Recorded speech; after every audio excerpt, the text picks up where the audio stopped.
oxuduğunuz şəhərin məktəbi və yaxud da rayonun kəndinin məktəbini harda oxuyursunuzsa, həmin məktəbi buradan seçməlisiniz. Məktəb bölməsinə baxın, seçin.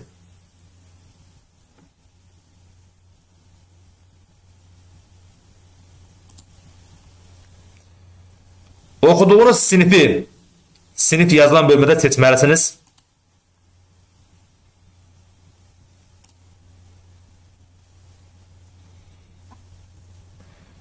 Və aşağıda qeyd kimi göstərib ki, yəni ali məktəb tələbəsi və ya məzunuyam. Əgər elə qeydiyyatdan keçən varsa, bu bölməni aktiv edə bilər. Yəni həmin şəxslər ali məktəb tələbəsinizsə, bu bölməni aktiv etməlisiniz.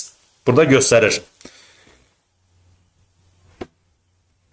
Şagird olduğu üçün mən aktiv etmirəm. Və sağ tərəfdə aşağıda saxla düyməsi var. Baxırsınız. Həmin düyməyə sıxırsınız və avtomatik olaraq övladınızın profili yadda saxlanılır. Deməli, övladınızın qeydiyyatdan keçirmə mərhələsi bu qədər. Ondan sonra biz deməli növbəti prosesdə balansımızı artırmalıyıq. Birinci növbədə imtahan əldə etmək üçün balansımızda deməli müəyyən məbləğ olmalıdır ki, imtahan əldə edən vaxtı həmin məbləğ balansımızdan silinəcək. Balansda baxırsınız yuxarıda sağ tərəfdə, məsəl üçün burada göstərir 1000.